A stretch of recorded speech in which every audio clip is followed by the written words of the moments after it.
네, 오후장 작전 타임 2세트 시작하겠습니다. 돌격 종목 맞수 시간인데요. 오늘도 흥미로운 주제들 많이 담았으니까 저희와 끝까지 함께 해주시고요. 첫 번째 주제 바로 체크해 보겠습니다.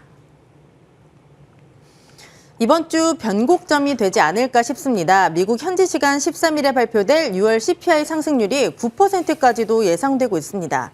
만약 이렇게 나올 경우엔 이달 말에 있을 7월 FOMC에서 금리가 0.75%포인트를 넘어서 1%포인트까지 인상될 것이란 전망도 힘을 받고 있는데요. 여기에 내일 있을 한국은행의 금통위에서 사상 처음으로 빅스텝을 밟을 것으로 예상되고 있습니다. 증시 입장에선 최악의 시나리오가 될 수 있는데요. 조금 더 자세하게 알아보고 어떻게 대응을 해봐야 될지 방법을 좀 찾아보도록 하겠습니다. 김선윤 위원님, 네. 미국의 소비자 물가지수가 굉장히 중요한 지표라고 하는데 이게 의미하는 바가 뭘까요? 지난달에 이제 8.6이었나요? 네, 그리고 이번 달에 예상이 8.8 그리고 9%까지 얘기가 좀 나오고 있는데 그만큼 물가 자체가 좀 높다고 하니 인플레를 좀 더 강하게 좀 잡아야 된다는 것으로 좀 미국 연준은 판단을 하는 거고 이 수치에 따라서 자이언트를 할지 또 다시 그 이상을 할지에 대한 부분을 결정을 좀 하게 되는 거죠. 그래서 되게 중요한 상황이에요. 그래서 이 지표 때문에 이번 주 한 주간도 어제 말씀드렸지만 시장 자체 그렇게 재미가 있지는 않을 거다. 좀 조심하셔야 된다. 큰 재미는 없이 뭐 조정이 나오거나 하락 쪽이 나올 가능성이 크다라고 말씀을 드렸던 건데 고민할 게 참 많은 것 같아요. FOMC에서 우선은 이번 달 말에 진행은 하겠지만은 금통위에서 지금 바로 이번 주에 진행할 뭐 아마 사상 첫 빅스텝이 나올 가능성도 있겠죠. 충분히 가능하리라 판단을 합니다. 그로 인한 영향도 배제할 수는 없는 상황이고 그리고 미국 쪽에서 월 말에 0.75 자이언트 이상을 하게 된다면 또 금리 역전에 대한 또 포인트가 좀 생기게 되잖아요. 근데 거기에 맞춰서 또 고민해야 될 게 요즘에 다시 이제 그 아베노믹스에 대한 뭐 개편 자체가 다시 수면에 약간 오르고 있어요. 며칠 전부터. 네. 아베 전 총리가 이제 사망하고 난 이후부터 해서 이슈가 좀 되고 있는데 그에 따른 또 새로운 또 변수가 또 생기기도 합니다. 근데 여기에 또 더해서 이전부터 우리가 깔고 갔었던 러시아와 우크라이나의 전쟁 부분 자체가 아직 그 푸틴 쪽에서는 100만 대군 얘기까지 다시 나오고 있는 모습이에요. 그래서 전체적인 흐름이 아직은 시장 자체가 조금 풀리지 않는 듯한 모습으로 좀 가고 있거든요. 근데 여기서 고민을 해봐야 될 게 유가가 그럼 더 치고 가냐? 또 그런 상황은 또 아니에요. 100달러 초입에서 지금 왔다 갔다 움직임이 좀 나와주고 있습니다. 그리고 상품 가격들도 아마 하락한 이후에 소폭 반등이 나와주지만 전체적으로 곡물가나 상품 가격 자체도 흔들림 자체가 굉장히 좀 컸어요. 그러니까 시장이 조금은 안정기로 좀 가고 있다는 거고 이전에 우리가 FOMC를 비롯해서 연준에서 지지했던 시작했던 금리의 빠른 인상이 어느 정도는 그래도 먹히고 있다는 거죠. 근데 이번에 만약에 한 번 더 물가지표 자체가 높게 나오면서 예상은 그렇습니다. 높게 나올 거예요. 높게 나오면서 연준에서 또 빠르게 금리를 가파르게 또 상승을 시켜준다면 아마 물가지표 자체가 7월 넘어가면서부터는 좀 괜찮아지지 않을까 생각은 하거든요. 물론 당장에 잡히는 건 아니에요. 몇 개월 텀은 있겠지만 더 이상 리스크로 받아들여질 거는 아니라는 판단이 좀 듭니다. 그래서 우선 지금 이번 달 굉장히 중요한 기로에 놓여 있고 여기서 제발 일본 가만히 있으면 좋겠고 그다음에 러시아도 제발 좀 가만히 있어만 준다면 최소 몇 달간은 그래도 안정기를 겪을 수는 있을 것 같아요. 그래서 우선 지금은 이 물가지표에 주목할 수밖에 없는 상황이니 이에 따라 시장이 어제 뉴욕 증시 많이 흔들렸던 거고 오늘도 국내 증시가 그 영향받아 흔들리는 건 어찌고 너무나 당연한 상황입니다. 그래서 이번 주 한 주간 좀 고민스럽겠지만 내일은 뭐 소폭 반등이 나올 수도 있을 거라 판단을 해봐요. 아닐 수도 있겠지만요. 그래도 쉽진 않은 한 주가 되지 않을까 이렇게 좀 보고 있습니다. 지금 시장 예상치가 9%까지 나오고 있는데 굉장히 높은 수준인 거죠. 굉장히 높은 수준이죠. 이게 문제가 뭐냐면 정말 심각한 문제가 뭐냐면 그간의 경제학자들이 40년간 예측했던 수치들 그리고 논문으로서 발표했던 수치들 이게 지금 다 깨져버린 거예요. 그러니까 우리가 기본적으로 그간의 경제학을 공부하셨던 분들이나 박사님들이나 교수님들이 그간에 봐왔던 그런 예측과 방향성 자체가 다 거꾸로 가버리니까 지표에 따른 움직임들이 있어야 되는데 그런 게 전혀 없어버리니 예측 자체가 불가능한 시장이 돼버린 거예요. 근데 사실 이번에 물가지표가 이렇게 높게 나온다면 문제가 심각해진다고 또 하겠지만은 근데 고용지표를 또 보자면은 또 그렇진 않아요. 고용지표가 또 굉장히 잘 나왔단 말이에요. 이게 만약에 영향을 금리 인상을 통한 기업들이 조금 문제가 삼아져서 다시 또 뭐 구조조정을 통한 포인트가 또 슬슬 나오고 있긴 하지만 아직 이루어지진 않고 있거든요.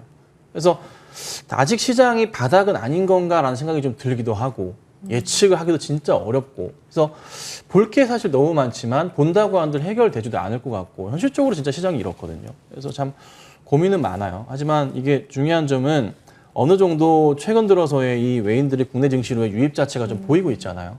바닥을 인식은 하고 있어서 지금부터는 뭐다? 그래도 무조건적인 매도는 아니라 7월 한 초부터 매수가 들어와요. 국내 증시에.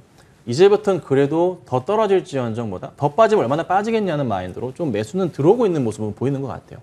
맥스로 보건대 외인들 5% 정도 보지 않나 판단을 합니다. 지수 하락에 대해서. 그래서 매수가 들어오는 포인트가 많이 보이니 시장은 바닥은 어느 정도 확인이 좀 됐다. 이렇게 보시는 게 맞지 않나. 하지만 무턱대고 이거를 반등이다 보시면 안 돼요. 네, 시간은 걸리니까 여유를 가지고 보시면 좀 편하지 않을까 싶습니다.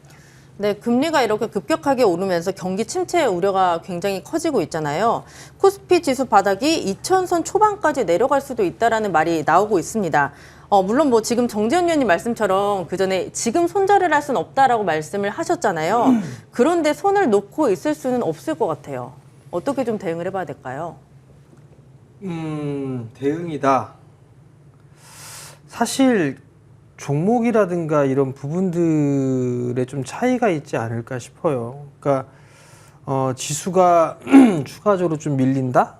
뭐 7월 달에 2276포인트를 좀 저점으로 좀 기록을 했었었는데 여기서 이제 아마 솔직히 개인 투자자들이든 기관들이든 외국인이든 쉽지 않은 시장이고 스트레스를 그렇죠. 안 받는 시장은 아니에요. 근데 이제 더 힘들어하는 건 바닥권역의 지수가 얼추 많이 빠져 있다라고 좀 생각을 하고는 있는데 이게 반등 다음 반등이 나오지가 않다 보니까 그게 이제 제일 답답하고 속이 상한 그런 상황인데 지금 현재의 상황들을 보게 되면 반등이 좀 급하게 나오기에는 다소 좀 힘든 그런 상황이에요. 지금 보니까.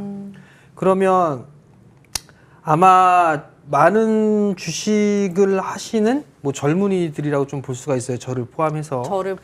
저를 포함해서. 네. 30대 초반이니까. 네. 20년도 이후에 상승을 했던 부분들이 많은데 이때 주식을 투자를 하셨던 분들이 좀 많아요. 사실. 그때 주식의 인구수가 너무 많이 늘어났었고 주식 투자를 하는 그런 인구수가. 그렇게 되면 제대로 된 하락장을 경험을 해보지는 못했어요. 맞아요. 횡보장은 겪어봤는데 근데 그렇게 긴 횡보장을 좀 겪어보지는 못했고 지금은 어찌됐든 하락장으로 볼 수밖에 없는 그런 상황이거든요. 그러면 이 구간을 거쳐보질 못했으니까 지금 구간이 더 힘든 거고 사실 거쳐봤어도 지금 구간이 상당히 좀 힘든 구간은 맞아요. 그러면 어찌됐든 차트를 보고 하게 된다라면 사실 기술적인 분석을 했을 때는 저항과 지지라인 때를 좀 생각을 하고 그 하고 더 밀리는 그런 모습들이 나오다 보면 나중에는 이제 지표를 꺼내볼 수밖에 없어요. PER이라든가 PBR이라든가. 근데 지금 PER은 의미가 없는 그런 상황들이고 청산가치에 대한 부분들을 놓고 따져볼 수밖에 없는 그런 상황이에요. 근데 여전히 일단은 싼 가격대에 들어왔던 상황이었었고 과거에 역사적으로 보더라도 이 가격대 이하에서 매수를 하셨던 투자자들은 항상 결과물은 좋았어요. 시간이 흘렀을 때. 근데 이제 문제는 그 위에서 계속적으로 좀 가지고 내려오셨던 투자자분들이 더 힘든 그런 상황들인데 단적으로 좀 보게 되면 2008년도, 2007년도 이때 서브프라임 때를 좀 돌이켜 보게 되면 반등 없이 빠지는 그런 구간들은 없었어요. 반등이 나오고 난 이후에 다시 또 저점을 깨고 되밀리는 그런 모습들이 나왔었고 2008년도에 반등이 나오기 전에도 저점을 깨는 그런 모습들이 나왔었고 그리고 나서 1000포인트가 붕괴가 됐었고 900포인트가 일시로 좀 이탈이 됐었어요. 그때서부터 바닥을 다지기까지가 약 4개월 정도가 좀 걸렸어요. 4개월이 조금 넘게 걸렸어요.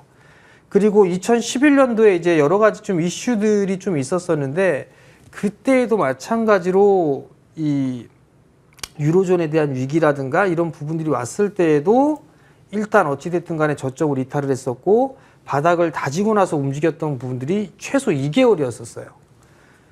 그럼 지나가는 과거들을 놓고 보게 된다라면 외바닥으로 움직였던 그런 부분들은 20년도밖에 없어요. 코로나 때밖에 없어요. 그러면 지금 현재 구간에서 일단 7월 초에 저점을 찍었고 거기에서부터 흐름들이 나오게 되려면 약 한 2달에서 그 이상 걸릴 수도 있는 그런 상황들이에요, 사실.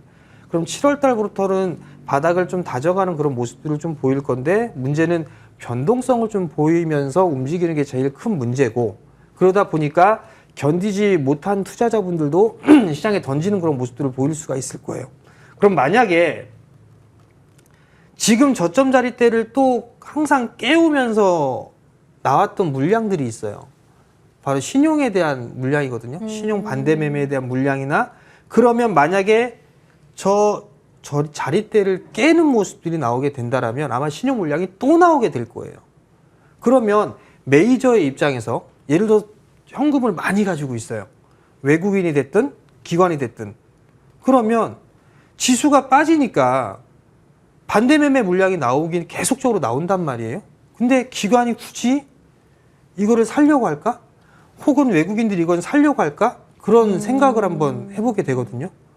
사실 기관 쪽에서 매수해줘야 돼요. 연기금 쪽에서 방어적인 역할을 해줘야 돼요. 근데 그런 것도 지금 전혀 해주지는 않고 있는 그런 상황이 되고 있기 때문에 그러면 뭔가 좀 큰 변화 부분들이 좀 있어야 되는 상황이에요. 근데 아직까지는 그러한 모습들이 나오고 있지 않은 그런 상황이니까 그러니까 결국은 시장에 있어서는 바닥을 만들어가는 그런 과정들이 나올 것인데 여기서 중요한 건 변동성을 좀 동반할 수밖에 없어요. 그러면 전략은 자 단적으로 좀 볼게요. 나 삼성전자 가지고 있다. 예를 들어서 네. 삼성전자를 가지고 있어요. 나 정확하게 56,000원에 샀어. 마음 좋죠. 바닥에 샀다라면. 근데 나는 삼성전자를 매수를 들어가기 시작해서 나는 8만 원대부터 10만 전자 보고 8만 원대부터 매수 들어갔어. 매수했어 나 8만 원에. 20년도 연초에. 그래서 10만 원 갈 때 팔려고 샀어. 근데 그 투자자분들이라면 손실이 계속 늘어날 거란 말이에요. 그렇죠.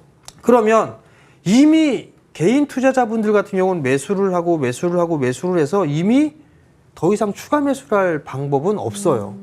근데 지금 시장 상황을 보니까 뭐 침체로 가네, 뭐 하네, 이런 얘기들이 점점 말이 바뀌고 있어요. 인플레로 갔다가 침체로 갔다가 계속 바뀌고 있거든요. 또 실적에 대한 얘기가 나왔다가 그럼 이미 거의 나올 만큼은 다 나온 상황이에요. 지수도 빠질 만큼 빠져 있는 그런 상황이에요. 물론 변동성은 더 나오겠지만 그러면 자 여러분들 시장 저점 깨고 할 거니까 여기서 손절합시다. 만약에 얘기를 했어요. 네. 그럼 과연 여기서 누가 손절을 할까요? 못하죠. 손절을 안 해요. 이미 손절에 대한 시기는 지났어요. 그렇기 때문에 버티세요라고 말씀을 드리는 거고 적어도 시간이 흘러가게 된다라면 지금 자리대보다 즉 만약에 내가 마이너스 40%의 손실을 겪고 있어요. 마이너스 20% 10% 손실을 줄여서라도 매도를 할 수도 있고 현금이 갖고 있던 분들이라면 추가 매수 타이밍을 잡아서 손실을 없이 나오거나 아니면 약간이라도 수익을 나올 수 있는 구간들이 나올 수 있다고 봐요. 그렇기 때문에 지금은 버티는 게 맞다라고 보는 거고 또 하나는 야 그러면 이거 계속 손실 나고 있는 그런 상황에서 나 이거 매도해갖고 빨리 올라갈 수 있는 다른 종목으로 갈아탈래 라고 얘기를 했어요. 그럼 네. 여기에서 한 가지 나올 수 있는 거. 자 삼성전자 손절해갖고 진단키트 관련주로 급등 나오니까 그거 사세요. 한다라면 네. 그걸 할 수도 없어요. 만약에 쫙 올라가는 모습들이 나오게 되면 정말로 좋아요. 근데 만약에 반대로 빠져요. 그럼 그분들은 정말 멘붕이에요. 그걸 대응을 못하니까. 손실이 더 커지죠. 더 커질 수가 있잖아요. 그러면 지금 상황에서는 버티세요라는 말이 가장 현실적인 얘기가 될 거예요. 또 하나는 그래서 죄송한 말씀도 드렸잖아요. 개인 투자자분들이 정말 죄송하지만 매도를 하셔야 시장이 올라간다. 근데 그 매도가 내가 가지고 있는 현금에 대해서 매도를 하시라는 게 아니라 신용이나 미수나 스탁롯 이 부분들, 그러니까 빚내서 했던 자금들이 빠져나올 만큼 빠져나와야 강하게 반등이 좀 나올 수도 있다라는 의미로 말씀을 드린 거예요. 근데 신용이 좀 줄어들었다가 반등이 조금 나올 것 같으면 또 신용이 다시 늘어나요. 그런 모양으로 봤을 때 이번 주에도 아마 저점 이탈하는 그런 모습들이 나오면서 또 신용 처리하려고 하는 게 아닌가라는 그 살짝 우려감이 들거든요. 그래서 말씀을 드리고 싶은 건 주식을 격언에 무릎에 사서 어깨에 팔라라고 얘기를 했어요. 맞아요. 발바닥에 사서 머리카락 이렇게 세워갖고 요 꼭대기에선 절대로 못 팔아요. 무릎이 어디까지인지 올 때까지를 기다려도 된다고 좀 보거든요. 그때 베팅을 해도 충분히 수익을 물려있던 거 수익을 내고 나올 수도 있고 충분히 수익을 내고 나올 수도 있어요. 그렇기 때문에 지금은 빚내서 할 부분들이 아니라 관망을 해야 될 시기이고 그리고 만약에 현금이 없다라고 하게 되면 본업에 충실한 게 제일 좋지 않을까 싶어요. 그냥 잊어버리고. 그렇죠. 네, 당분간 네. 만약에 내가 우량주를 가지고 있어요. 네. 배당도 나오고 뭐하고 그런 부분들이 있어요. 그러면 지금 상황에서는 한 발 물러서 있는 것도 한 가지 방법일 거고 나는 현금이 있어요. 현금이 있다라면 뭐 포트폴리오 구성하겠죠. 예금 뭐 은행 쪽에 예금도 할 거고 나는 근데 주식을 할 거야라고 한다라면 고배당주를 사도 돼요. 분할로 매수를 하거나 아니면 삼성전자 같은 경우도 지금 55,000원대 저점을 찍고서 반등이 나오고 있는 그런 상황인데 그러면 여기서 추가 매수를 한다?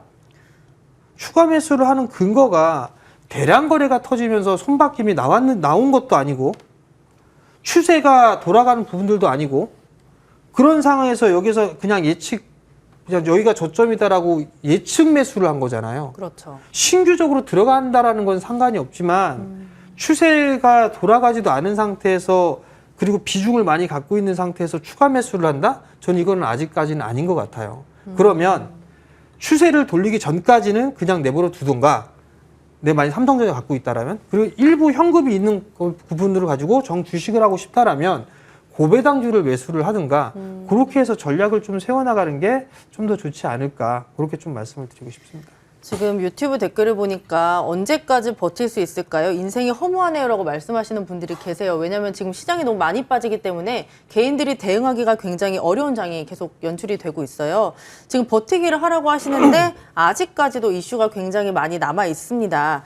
7월 FOMC에서 금리가 0.75% 인상이 될 경우에는 한미 간 또 금리 역전이 또 나타날 수 있고 이제 또 가계부채 우려가 더 크게 남아있을 수 있잖아요. 이런 부분들이 저는 좀 우려가 돼서 개인들의 버티기가 쉽지 않을 것 같습니다. 저도 뭐 따지고 보면 일개 개인에 불과하니까 그렇죠? 기관들도 그 기관이라 표현하지만 기관들 자금 운영하는 것도 다 개인들 돈이고 다들 똑같습니다. 똑같은 상황인데 허무하다고 하시는 거는 아유 정말 그래도 좀 마음을 다잡으실 필요가 있을 것 같고요. 좀 크게 이제 너무 시장 자체가 이게 문제가 뭐냐면 너무 천천히 계속 빠졌었어요. 바닥이겠거니 했던 게 벌써 우리가 1년 반이란 시간이 지났거든요. 작년부터 빠지다가 올해 갑자기 더 빠져버리니까 5월, 6월 들어서 특히 6월 들어서 너무 빠져버리니까 멘탈이 터져 나갈 수밖에 없죠. 누구나 마찬가지인 상황이에요. 근데 이 상황에서 좀 고민을 해볼 게 이번 시기가 조금 그 어떠했던 과거의 시기 때보다 다채롭게 들어오는 거예요. 상황 자체가. 그러니까 뭐 하나의 이슈를 가지고 시장이 무너졌다면은 지금은 그 이슈 자체가 하나, 둘, 셋, 넷, 5개가 한꺼번에 몰아닥치는 겁니다. 그러니 이게 사실 기관들도 그렇고 다 힘든 상황은 마찬가지거든요. 그래서 지금 시기가 그 어떤 때보다 조금 더 지쳐 보이기는 해요. 제가 봐도 좀 길긴 해 보이고. 하지만 이게 안정되기 시작하면 또 그 어느 때보다 빠르게 또 회복을 할 수 있다는 판단을 하거든요. 그래서 조금 마인드를 다잡으셔야 되고 시장에서는 지금 아직까지도 크게 고민되는 건 뭐냐면 크게 봤을 때 이제 러시아와 중국과 이제 유럽과 미국 두 축 간의 이제 싸움으로 보고 있는 거예요. 러시아와 미국과의 싸움, 유럽과의 싸움으로 보는데 전체적으로 봤을 때 고민이 되는 건 마찬가지. 크게 고민되는 게 뭐냐면 독일 같은 경우도 국방비를 상당히 많이 늘렸어요, 올해. 그러니까 1% 초반대였던 국방비를 2%까지 독일로 늘렸거든요. 근데 이게 유럽 전반으로 또 퍼지는 분위기가 좀 나고 있는 그런 상황이기도 하고 거기에 맞춰서 유럽과 러시아가 아직은 기싸움을 미국도 같이 하고 있다는 게 또 표현이 되는 게 원유 잘라버렸죠. 가스 잘라버리고 있는 상황이거든요. 자연스럽게 또 이렇게 또 미국 쪽의 셰일가스나 유럽 쪽의 방향을 좀 트는 모습들. 근데 이 말씀 왜 드리냐면은 이게 꽤나 오랜 시간 지속될 가능성이 좀 있다는 판단을 해봐요. 이 흐름 자체가. 러시아에서 이 흐름을 계속 지켜보다가 계산을 섰을 때 아마 전쟁을 그만하는 모습이 좀 나올 수는 있는데 그게 아직까지는 나오지 않고 있다는 거죠. 그럼 한동안은 이런 흐름들이 계속 시장에서 계속 때릴 거예요. 저희를 괴롭힐 거예요. 경기 침체에 대한 부분이 왜 시장에서 연말 내년 초까지 갈 수 있다, 내년까지 갈 수 있다 이런 얘기를 계속하냐면 아직 유럽과 미국이 손을 잡고 러시아가 싸우고 중국과 싸우고 있는 모습이 해결이 안 되니까 이게 조금만 나사를 풀어줘서 풀리게 된다면 그때부터 좀 시장 자체가 침체에 대한 부분이 쏙 들어가면서 경기 회복되는 신호들이 나오겠죠. 근데 아직은 그건 아닌 모습이 자주 나오다 보니 뭐 저도 그렇지만은 서머랠리에 대한 부분을 기대하면서 단기적인 상승이지만 그 이유는 다시 하락할 수 있다고도 말씀을 드리는 큰 이유가 이런 데서 나오는 거거든요. 근데 다시 한번 고민을 해보자면은 환율에 대한 부분도 참 머리가 아프기도 해요. 계속적인 상승도 나오고 있고 이 침체에 대한 부분은 해결은 안 되는 것 같고 이번 주에 발표된 CPI 지수 자체가 또 9% 가까이 또 나오게 된다면은 거기에 맞춰서 연준은 또 발빠르게 또 대응을 하겠죠. 근데 제가 그전에도 말씀드렸지만 연준이 기준으로 삼는 거는 거의 약 3% 수준이에요. 금리 자체가. 근데 이번에 올리게 되면요. 2.5%대까지 올라갑니다. 자, 그러고 나면은 연준이 그다음부터 어떻게 해요? 빠르게 안 합니다. 천천히 할 거예요. 하더라도 빅스텝입니다. 갑자기 또 추가로 자연 스텝을 연달아 3번 하지는 않을 거라는 거죠. 그럼 지금부터 뭐다? 바닥 인식이 강해진다는 거고 이 바닥을 통해서 다시 한번 어떻게 시장이 단기 상승 랠리를 보일 가능성은 높다는 거예요. 네. 유가가 지금 아까 말씀드렸죠. 잡히고 있다고요. 더 이상 큰 상승은 제한적인 상황이고 그다음 또 뭐가 있습니까? 상품 가격에 대한 부분도 고민을 해볼 필요가 있다는 거죠. 지금 환율이 막 올라가고 있지만은 실제로 원자재 상품 가격은 많이 떨어진 상태예요. 네, 이에 따른 기업들의 이익에 대한 부분도 고민을 해볼 수가 있거든요. 기업들 이익 자체가 예상치보단 안 좋게 나올 수 있다고나 했었지만은 까보니까 우리나라 같은 경우도 2분기 실적 나쁘지 않았거든요. 네. 이게 3분기에는 더 좋아질 거라는 거죠. 예상치를 더 빗나가게 된다는 거죠. 왜요? 상품가 하락에 대한 포인트도 있으니까. 그래서 조금은 긍정적으로 보시는 게 정말 필요합니다. 그래서 너무 크게 실망하고 계시지 마시고 다 똑같이 힘들어요. 안 힘든 사람이 없어요. 다 전 세계 모든 사람이 힘듭니다. 네, 안 힘든 나라가 없습니다. 그러니까 힘내시고 좀 이겨내시면 좋을 것 같습니다. 네, 이번 주 이슈가 굉장히 많습니다. 저희 분석 참고하시면서 대응해 보시길 바랄게요. 두 번째 주제로 넘어갑니다.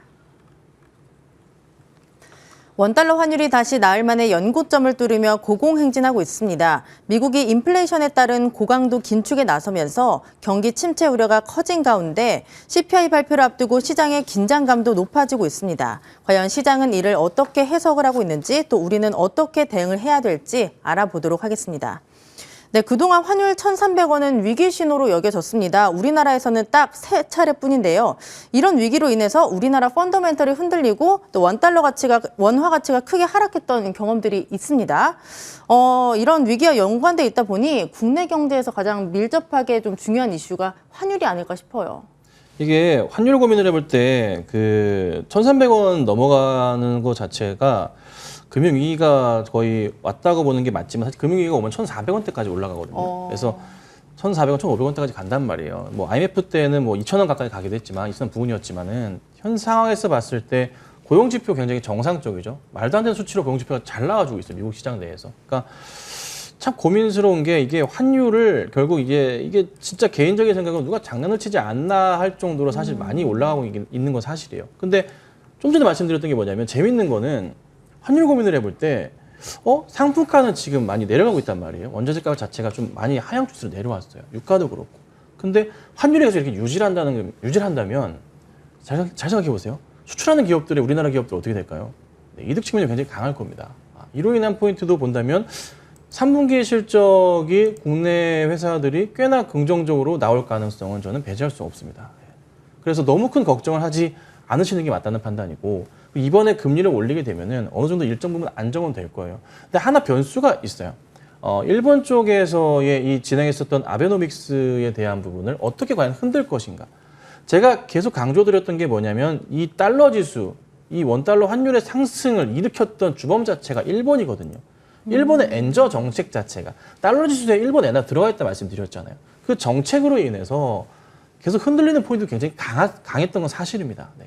주 요인 중에 하나라고 봐요. 그래서 일본이 이번에 이제 새롭게 이제 나라를 꾸려가면서 기시다 총리 중심으로 해가지고 만약에 이제 이 금리에 대한 변화 포인트가 좀 나와준다면 마이너스 금리를 좀 벗어나게 된다면 조금 그에 대한 부분도 다시 한번 봐야겠지만 뭐 나쁘지 않은 방향으로 또 국내 증시가 또 국내 환율 자체가 나올 수도 있지 않을까 판단을 하거든요. 그래서 그런 부분도 한번 고민을 해봐야 될 것 같고, 그리고 가장 중요한 것은 이게 계속적으로 얘기 나오고 있는데 이번 윤 정부에서 좀 속도가 느린 건지 모르겠으나 미국과의 좀 통화 스와프 부분을 좀 진행을 했으면 좋겠는데, 큰 규모로 해서 이 부분이 좀 아직 얘기가 기사로는 간간히 나오고 있긴 하지만 진행되는 상황 자체는 모르겠어요. 그래서 이런 것도 좀 진행이 된다면 또 환율 안정화가 될 수 있거든요. 그런데 아마 하반기 쪽으로에서는 그래도 꽤나 큰 규모로 진행할 가능성이 좀 있기 때문에 좀 긍정적으로 보는 포인트는 있습니다. 그래서 환율이 맥스로 본다면은 저는 1,350원까지 이전까지 말씀드린 적은 있어요. 거기가 거의 맥스로 판단을 하고 현 구간대 1,300원대부터 1,350원 구간 요 사이는 고점에 대한 인식이기 때문에 여길 고점으로 인지하고 떨어질 가능성이 높다. 그리고 외인들도 그에 따른 판단을 하고서 최근 들어서의 국내 증시로의 매수 유입 가능성을 좀 보여지거든요. 그래서 그런 부분도 고민하신다면은 이 환율이 결코 올라간다고 해서 좀 스트레스 받을 수 있지만 국내 증시 입장에서 기업들 입장에서 그리 나쁘지만도 않은 상황들이 연출되기 때문에 조만간 빠르게 안정될 가능성도 좀 크다는 판단입니다. 저는 환율 하면 또 외환 보유액을 빼놓을 수 없을 것 같습니다. 넉 달 사이에 235억 달러가 급감했다고 하는데요. 한국의 외환 보유액이 IMF의 권고 수준을 2020년 이후로 맞추지 못하고 있다고 합니다. 이에 따라 또 금리까지 역전되면 외국인의 자본이 대거로 유출될 수가 있잖아요. 우리 시장을 움직이는 건 또 외국인인데 이렇게 환율이 올라가면 외국인이 빠져나가고 그럼 시장이 또 밑으로 내려가는 그런 악순환이 반복될 것 같아요. 그 전에 네. 한국은행 우리나라 금리가 이번에는 빅스텝으로 갈 거다라는 게 오늘 갑작스럽게 이렇게 튀어나온 건 아니잖아요. 그렇죠. 그죠? 전부터 있었단 말이에요. 근데 갑자기 오늘 0.5% 인상을 하게 되면 지수가 뭐 2,000을 깨네 마네 뭐 이런 기사가 있었단 말이에요. 왜 하필 오늘? 이미 다 알고 있었던 부분들인데 왜 하필 변동성이 크게 될 것 같은 이번 주에 굳이 어떤 목적으로 그런 기사를 썼을까? 왜냐하면 이게 갑작스럽게 확 튀어나온 게 아니에요. 뭐 어제 저녁이 됐거나 뭐 그때 튀어나왔던 게 아니라 미국에서 금리 0.75% 인상을 하게 되면 금리에 대한 차이 부분들 때문에 우리나라도 빅스텝으로 가야 될 것이다라는 얘기는 계속적으로 좀 나왔던 거예요. 근데 이게 갑자기 뜬금없이 얘기가 나오는데 거기서 좀 맞물렸던 부분들은 외환보유고 얘기를 같이 했단 말이에요. 네. 그렇게 하면서 계속 위기를 이렇게 조장하는 느낌? 저는 괜히 그런 느낌이 좀 들어요. 그러니까 이게 만약에 뭐 0.5% 금리 인상을 하게 되면 지수가 뭐 2,000까지 빠질 수 있네 뭐하네 그렇게 얘기를 했을 때 그렇게 됐던 적이 없었어요. 근데 그렇게 얘기를 해요. 그렇게 할 거면 이미 금리 인상을 하고 7월 달에 금리 인상을 0.5%를 할 것이다라는 전망이 나왔다라면 그때 기사가 나왔어도 되지 않았을까. 그래야 대비를 할 수 있으니까. 근데 이미 주가는 빠진 상태에서 그런 기사가 나왔단 말이에요. 그것 때문에 투심은 위축되는 그런 부분들은 맞는 것 같고요. 그러다 보니까 오히려 이 부분, 이런 기사거리 하나가 투심을 좀 훼손시키는 그런 모습들을 좀 보이지 않나라고 좀 생각을 하고요. 환율도 사실 너무 많이 올라와 있는 그런 부분들이에요. 그러니까 이게 좀 답답한 게 최근 들어서 이제 계속적으로 환율 얘기하면서 통화수합 얘기는 계속적으로 좀 하고 있는 그런 상황인데 지금 신문 기사나 이 부분들 보면 다음 주에 이제 방한을 하잖아요. 근데 미국 쪽도 그 신문 기사의 내용을 보게 되면 미국 쪽도 긴축을 해 나가는 그런 상황이기 때문에 뭐 통화 수합은 쉽지가 않을 전망이다라는 그런 얘기들도 좀 있어요. 근데 이제 그건 어떻게 될지는 뚜껑을 열어봐야 될 것 같고 그러면 지금 상황에서 환율이 그 외환 보유고의 적정 수준을 유지하지 못하고 있다라는 거 잘 되면 잘 될 수도 있는 거고 못하면 못할 수도 있는 건데 문제는 이게 환율을 방어를 하기 위해서 했던 그런 부분들을 목적이 더 크기보다는 무역 수지가 저는 더 영향이 좀 큰 것 같아요. 무역 수지에 적자가 나고 있는 그런 상황이니까 그 영향이 저는 환율이 좀 더 많이 유출되는 부분들에 있어서 영향을 미치는 게 아닌가라고 좀 보여지고요.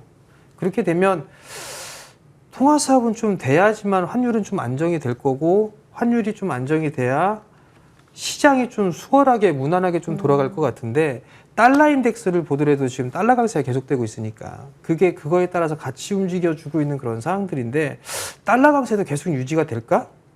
저는 그렇게 보고 있지는 않거든요.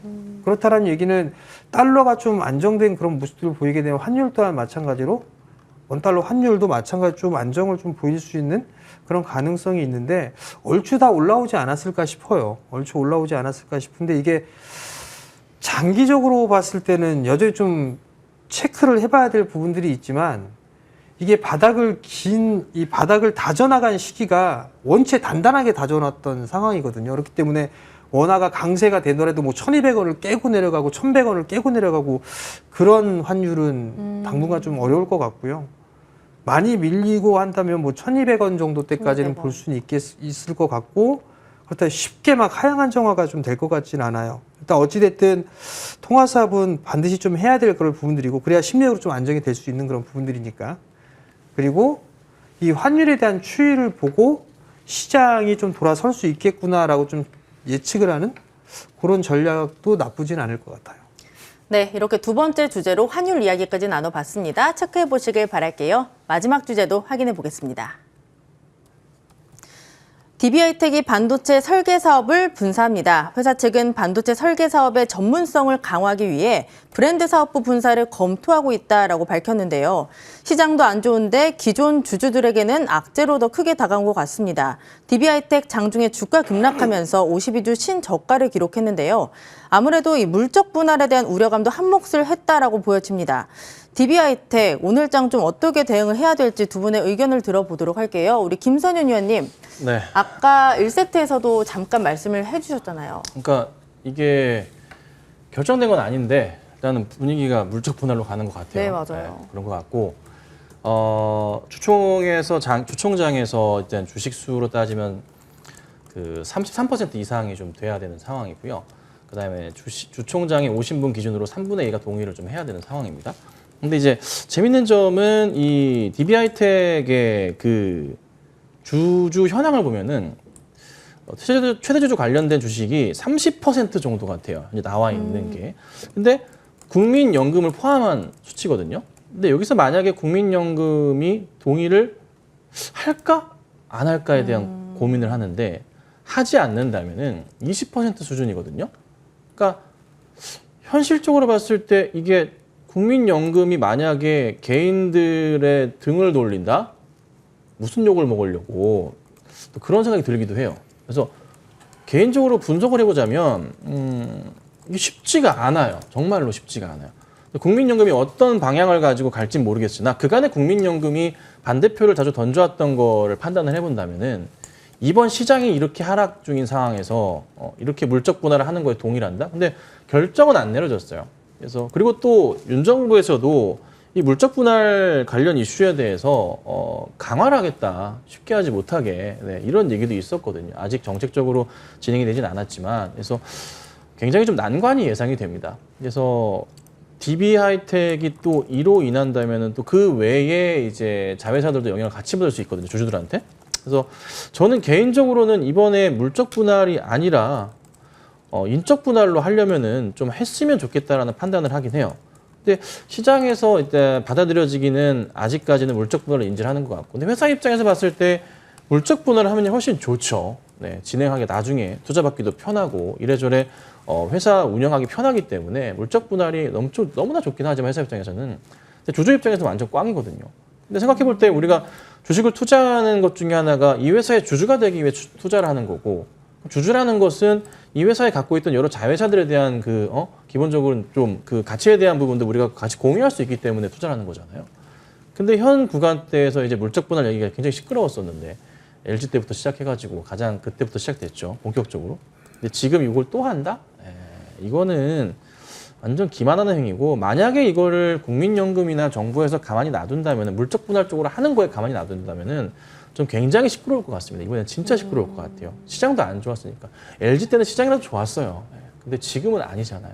그래서 그런 부분이 있는 것 같고, 혹여나 저는 제 생각에는 지분 상황도 좋지가 않기 때문에 33%를 국민연금이 지지 안 해버리면 안 돼요. 무조건 안 돼요. 불가능해요. 완전 불가능해서 인적 분할로 해가지고 갈 가능성도 있지 않나. 아니면 포기라던가. 예. 그래서 그런 그림도 한번 그려봐서 오히려 이런 두 가지 생각이 듭니다. 진짜 물적 분할하기는 쉽지 않은 상황이다. 그렇다면 현재 구간대에 급락을 했는데 인적 분할로 방향을 틀어서 할 가능성이 있지 않나. 아니면 포기를 하거나. 그렇다면 주가가 여기서 만약에 포기를 하게 된다면 내일장에 급등이 나올 수도 있겠죠. 네. 그래서 우선 이런저런 고민해봐요. 어떻게 될지 모르니까 제가 이거를 추천드리진 못해요. 이건 거의 뭐 도박 수준의 베팅 상황이니까 그렇잖아요. 그래서 한번 제가 분석은 이렇게 해놨는데 한번 고민을 해보시면 좋을 것 같습니다.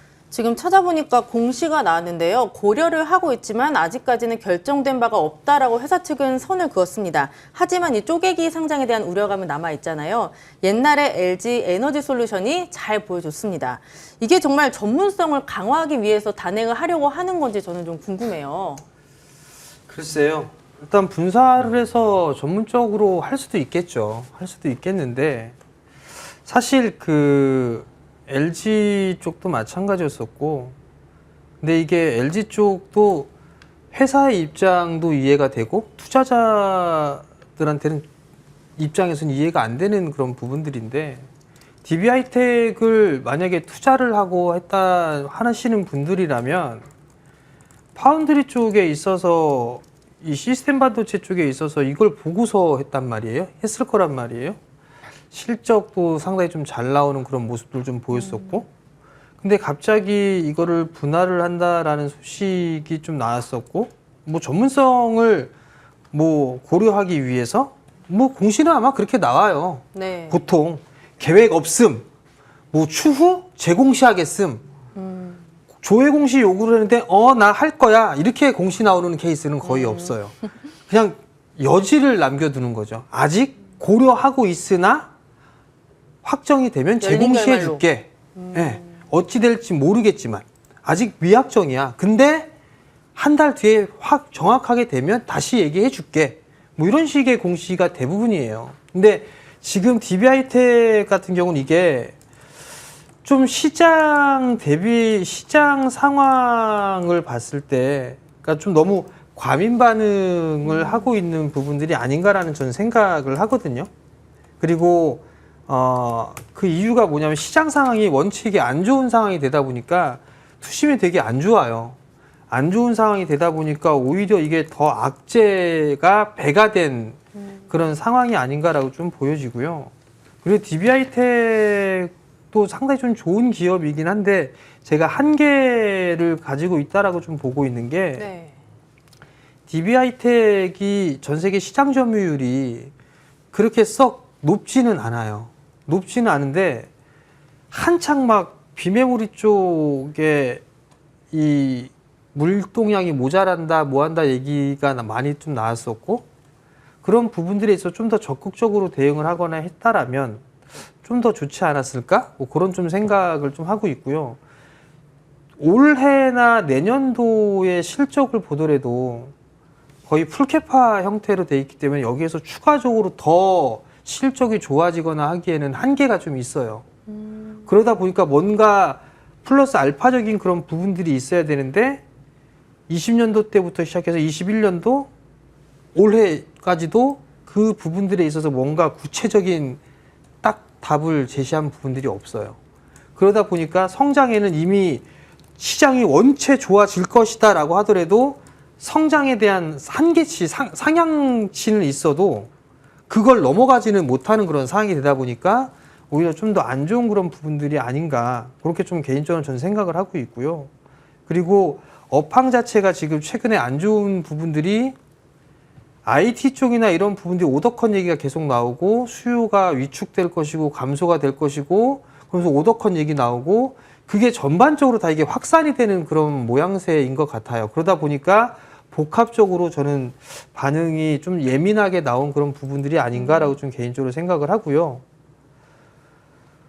너무 많이 빠져 있는 그런 부분들은 사실 너무 많이 빠졌어요. 사실 DB하이텍 그렇죠. 같은 경우 너무 많이 빠져 있는 그런 상황들인데 지금 상황에서 이거를 매도하세요 하기에는 참 답이 없을 것 같아요. 그러면 기존에 갖고 계신 분들은 어떻게 대응을 해야 될까요? 원래는 이게 이미 하려고 했었으면 해야 됐을 것 같은데 저는 이게 오늘 공시가 할 것 같아요. 분 쪼갤 것 같아요. 물적 분할이요? 네, 할 것 같아요. 지금 이게 그 공시의 내용이 그냥 이게 아예 만약에 내가 이 생각이 없다라면 그럴 생각 없어! 이렇게 해서 불확실한 부분들을 확 해소를 시키겠는데 아직 결정된 바 없다. 다양한 방법으로 간 뭐 보게 보는 거죠, 되면 약간. 제조업을 담당하는 파운드리 사업부하고 팹리스를 담당하는 브랜드 사업의 전문성을 강화하는 방향으로 분사 검토를 포함하여 다양한 전략을 방안하고 고려하고 있다. 이 얘기를 했다는 얘기는 할 것 같다라는 얘기예요. 저는 이거 한다라고 저는 해석을 한다라고 보고 있어요. 옛날에 LG화학도 그러지 않았나요? 약간? 그렇죠. 밸류를 끌어당긴 LG엔솔 원흉이죠. 네네. 네. 네. 그렇게 했죠. 그래서 그것도 반발이 상당히 좀 많았었어요. 사실 LG화학을 투자를 했던 게 나는 LG화학을 보고한 게 아니라 배터리 사업을 했는데 그렇죠. 쪼갰던 부분들이 있었으니까 상당히 그 기분이 좀 안 좋은데 DB하이텍 같은 경우 저는 이게 느낌은 전 한다 쪽으로 좀 보고 있거든요. 근데 이게 그 공시를 하잖아요. 풍문에 대한 보도 답변을 하잖아요. 한 달 이내 답변을 할 때 처음에 얘기했던 거랑 다른 내용으로 아예 바꿔내기도 상관은 없어요. 전 상관없습니다. 내용을 바꿔도 상관이 없어요. 아예. 그래서 이거는 좀 지켜봐야 될 것 같긴 하지만 현재 내용상으로는 할 가능성이 굉장히 높아 보이기는 해요. 그래서 조금은 좀 주시해서 봐야 될 것 같긴 한데, 근데 말씀드린 대로 지분 관계가 이게 국민연금을 설득을 한 건지 모르겠어요. 국민연금을 설득을 하면 가능하긴 한데, 이제 지금 다 이제 뭘 봐야 되냐면, 국민연금이 무슨 얘기를 해 놓을지, 한 달 안에. 예. 그게 되게 중요한 포커스인 것 같아요. 근데 국민연금이 만약에 아까도 말씀드렸다시피 DB하이텍 편을 든다? 이거는 진짜 아마 뭐 데모 일어날 것 같습니다. 그래서 주주들이 아마 짐 싸가지고 거래소 앞에 국민연금공단 앞에 가지 않을까요? 그래서 좀 이런 부분들이 좀 시끄럽긴 할 것 같긴 한데 어찌됐든 국민연금이 키를 좀 쥐고 있는 상황이라서 근데 이미 DB하이텍에서 이런 얘기가 루머가 돌았고 얘기가 나왔다는 것 자체는 어느 정도 설득이 된 상황이니까 꺼내지 않았을까? 뭐 이런 생각이 들긴 하는데 입장을 좀 바꿔볼 수도 있을 것 같고 현재로서는 이거 진짜 간보기예요. 예, 진짜 간보기로 한번 꺼낸 것 같아요. 우선적으로. 시장의 반응이 어떤가. 당연히 안 좋겠지만 꺼낸 것 같습니다. 어느 정도인지 해서 우선은 그래서 답변 자체는 언제든 바뀔 수가 있으니까요. 좀 기다려 보셔야 될 것 같은데 국민연금의 이슈에 따라서 주가가 급반등할 수도 있고 그게 아니면 추가 하락이 나올 수도 있는 포인트라 차분하게 지켜보셔야 될 것 같습니다. 그럼 갖고 계신 분들은 일단 홀딩을 해야 되나요? 갖고 계신 분들은? 이게 답이 없어요. 아까도 저 시작할 때도 말씀드렸지만 갭으로 뛰어가지고 이게 작년 2020년 12월 달에 급등을 했거든요. 차트상으로 보면은. 그리고 나서 그 전 가격 자체가 이제 35,000원이에요. 갭 자체, 공간 자체가 없어요. 그리고 지켜야 될 라인 자체도 차트상으로 봤을 때 다들 인지하는 가격이 5만 원이었어요. 5만 원 이탈하는 것부터 해서 좀 위험했거든요. 그런데 조금 시장이 빠졌기 때문에 그렇다 치고 7월 초에 좀 상승을 주는 듯 싶다가 다시 밀려버렸거든요. 그 공간 자체가 이제 갭이 완전 떠버린 상황이라 35,000원까지 열려있기는 해요. 그래서 근데 던지기도 좀 그렇고 상황이 뭐 새롭게 저도 그 MTN 통해서 뭐 가족 되신 분들 중에 한 분도 이거를 들고 계신 것 같더라고요. 그래서 뭐 어떻게 해야 되냐 많이 문의를 하시는데 저도 굉장히 고민이 많습니다. 이거를 어떻게 정리는 안 되니까 우선 시장 상황도 안 좋은 상황에서 급락한다고 팔기도 그렇고 또 제가 보니까 이게 물적 분할을 안 할 가능성도 있거든요. 국민연금에서 이걸 어떻게 할지 모르니까 사실. 그래서 우선은 매도는 마시고 홀딩을 우선 하시는 게 맞지 않나 좀 그렇게 좀 보여집니다. 네, 이렇게 마지막 주제 DB하이텍에 대해서도 이야기 나눠봤습니다. 참고해 보시길 바랄게요. 그리고 오늘 김선윤 위원님의 종목 AS가 예정이 돼 있습니다. 어떤 종목을 먼저 해볼까요? 셀트리온 보겠습니다. 하나씩 좀 할게요. 네. 몇 개가 있는데 시장 안 좋아도 그래도 잘 가네요. 네, 갈 종목은 갑니다. 네, 갈 종목은 가니까 셀트리온은 MTN에 제 5월 달부터 나오면서 대놓고 이게 방송에서 추천하는 종목입니다라고 해서 가장 우선시하는 종목 중에 하나죠. 여러 번 강조드려왔고요. 시장이 빠지던 말던 갈 놈은 가는 거예요 원래. 그리고 시장 자체 큰 흐름에서 봤을 때도 뭐 바이오주들을 제가 좋아하기도 하지만 주목해서 봤던 게 원숭이 두창 때부터 시작해서 뭔가 바이오주들이 바닥 인식이 좀 되고 있는 것 같다는 생각을 했었고 거기에 맞춰서 여러 종목들을 추천을 했었잖아요. 이게 시장에서 이슈가 별로 안 됐어요. 셀트리온 자체가 완전 죽어 있었는데 제가 거의 처음으로 꺼낸 것 같아요. 시장 내에서. 거기서 실적 괜찮다고 제가 먼저 말씀드렸잖아요. 근데 지금 기사들 나옵니다. 좋다고. 하반기 실적 좋다고도 나오고 있고요. 방향성 자체가 확실히 좀 달라졌어요. 그러니까 쉽게 꺾이냐? 절대 안 꺾입니다. 계속 상승 나오는 거고 수급 상황도 너무나 좋기 때문에 이 종목 한동안은 계속 갑니다. 근데 다만 제가 계속 중간중간에 말씀드리는 게 뭐냐면 어디가 단기 고점인지에 대한 부분 체크를 계속 해야 된다 말씀드려요. 그때는 한번 조정이 나올 수도 있기 때문에.